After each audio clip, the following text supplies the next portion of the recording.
Sigun pa sa kadaghanan nga health is wealth. Mao kini ang gibuhat ni Reverend Father Joe Maripolo kinsa parish priest sa St. Agustin Parish sa Sagbayan sa Lalawigan sa Bohol ug kinsa usa-usab ka triathlete. Ubay-ubay ka mga sports activities ang iyang nasalmutan sukad pagkabata ug hangtod na karong mga panahona. Una siya nga naimpluwensya siyang amahan nga hilig usabog sports. Sa iyang padayang pagsalmot sa mga sports activities, gusto niyang himugatan ang kamahinungdanon sa paugnat sa kusog ug sa maayong epekto niini sa atong lawas. Karong buntaga, madasi kita sa iyang istorya sa kinabuhi dinilang sa GMA Regional TV Live. Atong ilailahon karong buntaga makapuso triathlete nga parish priest sa St. Agustin Parish sa Sagbayan, Bohol ug school director ni siya sa St. Agustin Institute sa maong lungsod, Reverend Father Joe Maripolo. Mayong buntag, Padre, ug welcome sa GMA Regional TV Live.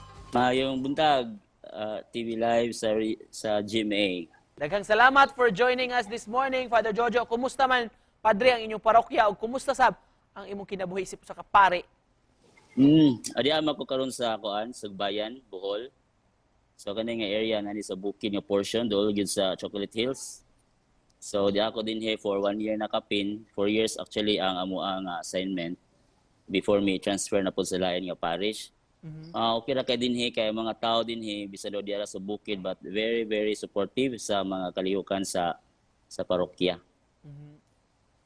Let's talk imong pagkahilig sa sports, Padre. Kanus aman ka nasugod ini mga sporting events? Actually, gamay pa ko kay sports-minded, matawag ako kagalingon. Gani ni graduate ko sa elementary nga artist o kana na ang athlete of the year. Let's talk adi mong pagka-triathlete, Father Jojo. Kano sa amang ka nagsugod ini o pipila naman ka mga events ang imong nasalmutan nga competition? Niabot na siguro sa point nga na tagbaw na ko sa mga ball games niya kini pari ko kay kanon man ta bisag unsa nga ba kontra sa lawas bitaw niya sagaras mga pari daghan na kay mga balatia daghang sakit. So nakita na ko nga sa ko ang pangidaron ang mga ball games physical na siya kaayo niya raw delikado na sa tuhod. Una sa court physical kayo ang mao nga event ang mao nga sport. So try ko lain po niya sports. Nag-start ko pinaagi sa pag-appeal og mga fun run. Unsay motivation nimo, Padre, sa pag-join ini mga nilaing sports activities, mga disciplines?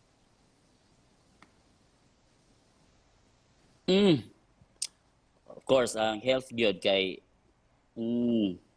mao ginay siya need labi na sa trabaho sa kapari nga kinahanglan og endurance sa mga buluhaton niya, kinahanglan og energy, kinahanglan po ka nga motivate kay kung weak imong lawas most likely dili ka function well. Para kanimo, Padre, nga importante man sa atong mga kapuso nga nagtan-aw ron nga mo engage sa mga sporting activities?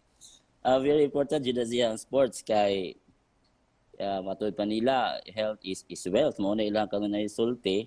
Unya na po na sa Bible po, biblical po na siya. Kinahanglan mo endure jud ka, run your race, no?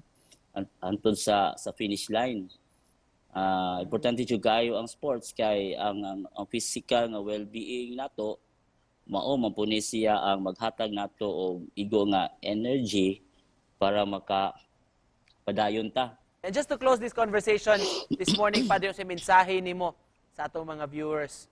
Di na to hatagan og limit ang ato ang kaugalingon in terms of grasya nga ihatag sa Ginoo sa ato. Since ang Ginoo wala mo po siya maghatag og limit.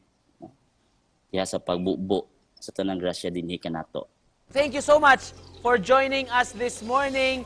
Nakapuso Kura o Director sa St. Agustin sa Sagbayan, Bohol, Father Joe Maripolo. Daghang salamat, Padre. Salamat. Thank you. God bless.